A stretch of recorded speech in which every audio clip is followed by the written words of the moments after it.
संविधान के सम्मान में, संविधान के सम्मान में हम संघर्षों के आदि हैं।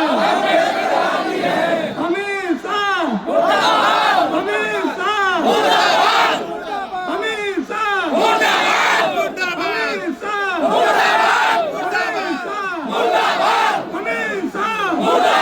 हमेशा जो हमसे टकराएगा, जो हमसे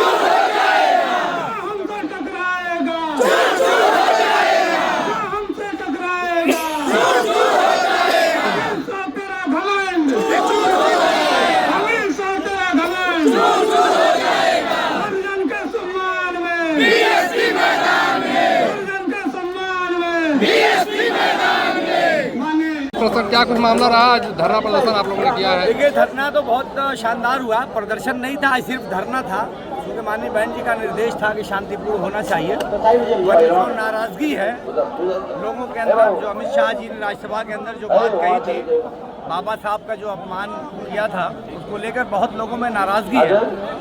और अमित शाह जी को या उनकी पार्टी के जो दूसरे नेता हैं, हैरत होती है कि इतने बड़े पद पर रहकर इतनी गैर जिम्मेदारी की बात करते हैं कि जिस शख्स को भगवान की तरह से पूजा जाता है, जिसने दलितों और शोषितों को उनका अधिकार दिलाया, उनके बारे में आप मजाक उड़ाते हैं उनका।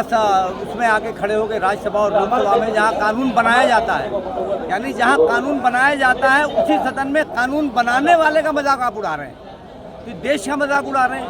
ये पता नहीं किस प्रकार के लोग सत्ता की इतनी बड़ी कुर्सियों पर चले गए हैं। और अब तक मुझे अफसोस इस बात का है कि अब तक न के उन्होंने माफ़ी मांगी और न के प्रधानमंत्री जी का इस संबंध में कोई वक्तव्य आया, जबकि ये इतनी बड़ी घटना है कि इस पर माननीय प्रधानमंत्री जी को या भारतीय जनता पार्टी को वक्तव्य देना चाहिए।